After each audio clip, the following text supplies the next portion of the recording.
Hello students. बेटा आपको याद होगा लास्ट वीडियो में हम लोगों ने सॉल्यूशन वाला टॉपिक कंप्लीट कर लिया था। आज हमको नया चैप्टर स्टार्ट करना है थर्मोडायनेमिक। थर्मोडायनेमिक में सबसे पहले अपन डिस्कस करेंगे सिस्टम के बारे में। किसके बारे में? सिस्टम। सिस्टम को हिंदी में निकाय कहा जाता है। अब सुनो सिस्टम होता क्या है। जैसे यूनिवर्स का कोई भी ऐसा पार्ट, कोई भी ऐसा भाग जिसके ऊपर हम थर्मोडायनेमिक स्टडी करते हो, उस भाग को कहा जाता है सिस्टम। ठीक है बेटा, यूनिवर्स का मतलब ब्रह्मांड का कोई भी ऐसा पार्ट, कोई भी ऐसी वस्तु जिसके ऊपर हम थर्मोडायनेमिक स्टडी करते हो, उस भाग को कहा जाता है सिस्टम। जैसे आपको यदि एक एग्जाम्पल से समझाऊं मैं, तो मान लो हमने फ्रिज में से कोई पानी की बोतल निकाली। ठीक है, फ्रिज में से ठंडे पानी की एक बोतल हमने निकाली, लाइक इस तरह से। ठीक है, ये एक बोतल है। अब आप समझो बात को, चूंकि ये बोतल हमने फ्रिज में से निकाली है तो इसका पानी ठंडा होगा। ठंडा होगा मतलब इसके भीतर का जो टेम्परेचर होगा वो कैसा होगा? हमारे एटमॉस्फेयर की तुलना में कम होगा। मान लो इसका टेम्परेचर 15 डिग्री है। कितना है? 15 डिग्री सेंटीग्रेड। और हमारा जो एटमॉस्फेयर है इसका टेम्परेचर आप मान लो 27 डिग्री है। कितना है? 27 डिग्री सेंटीग्रेड। अब होगा क्या, बोतल के भीतर का टेम्परेचर कम है और जो हमारा एटमॉस्फेयर है, बाहर का जो वातावरण है, उसका टेम्परेचर ज्यादा है। तो टेम्परेचर का ट्रांसफर कहां से कहां होगा? ज्यादा से कम की ओर। ये एक नेचुरल चीज है। कोई भी सब्सटेंस अपने ज्यादा अमाउंट से कम अमाउंट की ओर जाता है। जैसे यदि पानी की दो टंकियां आपस में जुड़ी हो और एक टंकी में फुल पानी भरा हो और एक टंकी में हाफ भरा हो, तो पानी कहां से कहां जाएगा? फुल भरी टंकी में से जो हाफ भरी हुई टंकी उसकी तरफ आएगा। मतलब ज्यादा से कम की ओर आना, सीधी सी बात है। तो टेम्परेचर का ट्रांसफर भी कहां से कहां होगा? ज्यादा से कम की ओर। टेम्परेचर का ट्रांसफर किस रूप में होगा बेटा? हीट के रूप में। किसके रूप में? हीट के रूप में। तो चूंकि इसका टेम्परेचर कम है और बाहर का टेम्परेचर ज्यादा है, इसलिए टेम्परेचर हीट के फॉर्म में इसके अंदर आएगा, इसके अंदर आएगा और धीरे धीरे इसका पानी कैसा होने लगेगा? गर्म। ठीक है, तो हम इस बोतल के ऊपर थर्मोडायनेमिक स्टडी कर रहे हैं, इसलिए ये बोतल हमारे लिए क्या हो गई? एक सिस्टम हो गई। ठीक है, अच्छा, सिस्टम की यदि हम बात करें तो सिस्टम 3 टाइप के होते हैं। कितने टाइप के? 3 टाइप के। एक ओपन सिस्टम, एक क्लोज सिस्टम और एक आइसोलेटेड सिस्टम। इधर देखो, ये एक ओपन सिस्टम, ये एक क्लोज सिस्टम और ये एक आइसोलेटेड सिस्टम। अब सुनो, ओपन किसको बोलते हैं बेटा? ऐसा सिस्टम जिससे मैटर और एनर्जी दोनों का एक्सचेंज हो सके। मैटर मतलब पदार्थ और एनर्जी मतलब या तो आप ऊर्जा मान लो या आप इसको हीट समझ सकते हो, हीट, ऊष्मा। तो ऐसा सिस्टम जिसमें से मैटर और एनर्जी दोनों का एक्सचेंज हो जाए, ऐसे सिस्टम को कहते हैं ओपन। जैसे मान लो ये, तो इसमें से आप आसानी से मैटर को एक्सचेंज कर सकते हो और जो एनर्जी है वो ऊर्जा के फॉर्म में एक्सचेंज हो जाएगी। सॉरी, जो हीट एनर्जी है वो हीट के फॉर्म में एक्सचेंज हो जाएगी। तो ये एक ओपन सिस्टम हो गया। ठीक है, इसका एग्जांपल आप ओपन बीकर मान सकते हो। अब क्लोज सिस्टम क्या? जैसे मान लो ये क्लोज है ऊपर से, तो आप इसमें मैटर का एक्सचेंज तो नहीं कर सकते।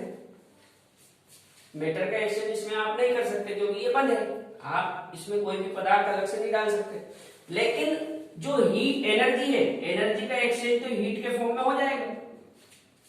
एनर्जी का एक्सचेंज हीट के फॉर्म में हो जाएगा। तो ये हमारे लिए क्लोज सिस्टम हो गया। इसका एग्जांपल हम एक क्लोज बीकर ले सकते हैं। क्या ले सकते हैं? Close beaker. अच्छा, अगला है बेटा आइसोलेटेड। आइसोलेटेड ऐसा सिस्टम होता है जिसमें ना तो मैटर का एक्सचेंज हो और ना ही एनर्जी का। ना तो मैटर का एक्सचेंज हो ना ही एनर्जी का, ऐसा सिस्टम जिससे आप ना तो मैटर को एक्सचेंज कर सको और ना ही एनर्जी को एक्सचेंज कर सको, ऐसे सिस्टम को कहा जाता है आइसोलेटेड सिस्टम। इसका एग्जांपल आप थर्मो फ्लास्क ले सकते हैं। क्या ले सकते हैं? Thermo flask. आपने एक चाय का फ्लास्क सुना होगा, चाय का एक फ्लास्क आता है जिसमें आप यदि गरम गरम चाय भर दो तो काफी टाइम तक वो चाय गरम ही रहती है। तो वो गरम क्यों रहती है? क्योंकि बेटा वो एक आइसोलेटेड सिस्टम है, उसमें से एनर्जी हीट के फॉर्म में एक्सचेंज नहीं हो पाती बाहर की तरफ। ठीक है, एक बार फिर से समझो। ओपन सिस्टम उसको कहेंगे जिसमें से मैटर और एनर्जी दोनों का एक्सचेंज हो जाए। क्लोज सिस्टम उसको कहेंगे जिसमें मैटर का एक्सचेंज ना हो, केवल एनर्जी का एक्सचेंज हो। और आइसोलेटेड उसको कहेंगे जिसमें से ना तो मैटर का एक्सचेंज हो और ना ही एनर्जी का एक्सचेंज हो। ठीक है, तो ये हो गया सिस्टम। अब दूसरी चीज डिस्कस करते हैं, सराउंडिंग। सराउंडिंग क्या होती है?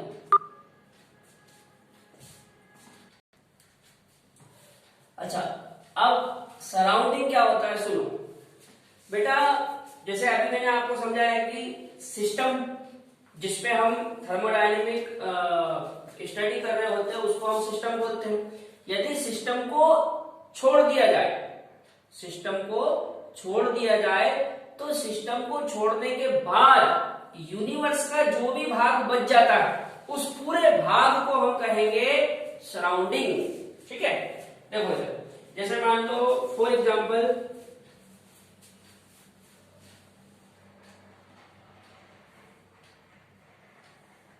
ये एक फ्लास्क है। क्या है? फ्लास्क, जिसको मैं सिस्टम मान लेता हूं। क्या मान लेता हूं? सिस्टम। तो इसको छोड़ने के बाद, एक्सक्लूडिंग सिस्टम, इसको छोड़ने के बाद यूनिवर्स की जो भी चीजें बच जाती है वो सब क्या है? सराउंडिंग। जैसे मान लो इसको छोड़ने के बाद इसके आसपास का जो भी रेस्ट पार्ट है, जो भी इसके आसपास का बचा हुआ भाग है उसको हम क्या मानेंगे? सराउंडिंग। ठीक है, यहां पर देखो, the rest part of universe excluding system is known as surrounding. यदि सिस्टम को छोड़ दिया जाए तो सिस्टम को छोड़ने के बाद यूनिवर्स का जो भी रेस्ट पार्ट है, बचा हुआ भाग, उसको कहेंगे सराउंडिंग। ठीक है, अब आप पूछोगे कि फिर यूनिवर्स क्या है? सुनो, यदि हम यूनिवर्स की बात करें तो यूनिवर्स इक्वल टू होता है सिस्टम प्लस सराउंडिंग। समझ बात? यूनिवर्स इक्वल टू क्या होता है? System plus surrounding. यदि आप सिस्टम और सराउंडिंग दोनों को मिला दोगे तो यूनिवर्स बन जाएगा। ठीक है, अब इसके बाद हम डिस्कस करेंगे modes of energy transfer. Modes of energy transfer मतलब एनर्जी ट्रांसफर के क्या क्या तरीके हो सकते हैं। तो बेटा एनर्जी दो तरीके से ट्रांसफर हो सकती है, एक तो हीट के फॉर्म में और दूसरा वर्क के फॉर्म में। ठीक है, हीट मतलब ऊष्मा और वर्क मतलब कार्य। ये दो ऐसे मोड हैं, तरीके हैं जिनके द्वारा एनर्जी ट्रांसफर हो सकती है। एक एक करके समझते हैं। सबसे पहले हीट के द्वारा समझते हैं। क्या लिखा देखो, energy transfer due to temperature difference, temperature difference between system and surrounding. अब मैं आपको सिस्टम और सराउंडिंग दोनों बातें समझा चुका हूं कि सिस्टम क्या होता है और सराउंडिंग क्या होता है। यदि सिस्टम और सराउंडिंग के बीच टेम्परेचर में डिफरेंस है तो हीट के द्वारा एनर्जी का ट्रांसफर होगा। कैसे होगा इधर सुनो, यहां पे मैंने दो केस बना रखे हैं। केस फर्स्ट में लिखा है if T system greater than T surrounding, मतलब जो सिस्टम है इसका टेम्परेचर सराउंडिंग के कंपेयर में ज्यादा है, डिफरेंस हो गया ना, ये ज्यादा ये कम। और दूसरा है if T system less than T surrounding, मतलब सिस्टम का टेम्परेचर सराउंडिंग के कंपेयर में कम है। दोनों में ही टेम्परेचर के बीच डिफरेंस है, तो यहां पे जो एनर्जी ट्रांसफर होगी वो हीट के रूप में होगी। समझो, मान लो ये एक सिस्टम है, ठीक है। अभी मैंने आपको बोला कि यहाँ पे सिस्टम का टेम्परेचर ज्यादा है सराउंडिंग से। ऐसा करते हैं, यहाँ पे टेम्परेचर अपन ले लेते हैं 20 डिग्री। कितना ले लिया? 20 डिग्री। और बाहर का टेम्परेचर ले लेते हैं अपन 5 डिग्री। अब आप समझो, बाहर का टेम्परेचर 5 डिग्री है और अंदर का टेम्परेचर है 20 डिग्री। तो हीट का ट्रांसफर कहां से कहां होगा? सीधी सी बात है, कोई भी चीज ज्यादा से कम की ओर जाती है तो यहाँ पे अंदर से बाहर की ओर हीट का ट्रांसफर होगा। ठीक है बेटा, अंदर से बाहर की ओर हीट का ट्रांसफर होगा। यदि इसी चीज को मैं उल्टा कर दूं, लाइक ये, अभी मैं अंदर का टेम्परेचर कर दूं 5 डिग्री, ठीक है, और जो बाहर का सराउंडिंग है उसका टेम्परेचर कर दूं 20 डिग्री। आप समझो, अब जो सराउंडिंग है वहां का टेम्परेचर ज्यादा है तो हीट का ट्रांसफर कहां से कहां होगा? ज्यादा से कम की ओर। तो अब जो हीट है वो ट्रांसफर होगी बाहर से अंदर की ओर। ठीक है बेटा, तो इस प्रकार एनर्जी का ट्रांसफर हीट के फॉर्म में होता है। अब वर्क के फॉर्म में कैसे होता है वो देखते हैं, इस तरफ देख लेते हैं। अच्छा बेटा, अब वर्क के द्वारा एनर्जी का ट्रांसफर कैसे होता है वो समझते हैं। देखो, energy transfer due to change in the volume of system on application of external pressure. होता क्या है, सुनो, जब वॉल्यूम में चेंज हो, जब सिस्टम के वॉल्यूम में चेंज हो तो हम कहेंगे कि एनर्जी का ट्रांसफर हो रहा है वर्क के फॉर्म में। इधर समझो कैसे, जैसे मान लो ये कोई सिस्टम है, ठीक है, ये क्या है? ये कोई सिस्टम है। अब इस सिस्टम के अंदर जो प्रेशर है उसको मैंने मान रखा है पी गैस, और बाहर से जो हम प्रेशर लगा रहे हैं पिस्टन के द्वारा, पिस्टन समझते हैं, ऊपर से प्रेशर लगाना किसी भी चीज के द्वारा, तो ये एक पिस्टन के द्वारा हम बाहर से प्रेशर लगा रहे हैं, ये हो गया पी एक्सटर्नल। ठीक है, इस सिस्टम के अंदर जो प्रेशर है उसको पी गैस मान रहे हैं, और हम बाहर से इसके ऊपर जो प्रेशर लगा रहे हैं उसको मान रहे हैं पी एक्सटर्नल। अब आप एक चीज समझो, यदि if P external greater than P gas, अंदर जो प्रेशर है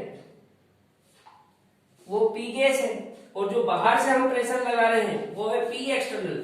तो यदि बाहर से लगाया गया प्रेशर अंदर वाले प्रेशर की तुलना में ज्यादा हो तो आप समझो होगा क्या? ये प्रेशर यदि ज्यादा हो जाए तो ये धीरे धीरे अंदर दबेगा, यदि ये ज्यादा हो गया तो ये अंदर दबेगा। जब अंदर दबेगा तो इसके अंदर जो वॉल्यूम है वो धीरे धीरे क्या होगा? कम होगा। ठीक है, जब आप इसको यहाँ से दबाओगे तो ये धीरे धीरे नीचे की ओर दबेगा, जब नीचे दबेगा तो इसका वॉल्यूम धीरे धीरे क्या होगा? कम होगा। तो इस कंडीशन में क्या होगा बेटा? देन वॉल्यूम, किसका वॉल्यूम है? ये सिस्टम का। देन वॉल्यूम डिक्रीज, मतलब वॉल्यूम क्या होगा? कम होगा। तो यहां पे क्या आ गया? वॉल्यूम में चेंज हो गया। अच्छा, दूसरा देखो, if P external less than P gas, यदि बाहर वाला प्रेशर अंदर वाले प्रेशर से कम हो, ये वाला प्रेशर मतलब ज्यादा हो, तो समझो होगा क्या? जब ये प्रेशर ज्यादा होगा तो ये ऊपर की ओर दबाएगा।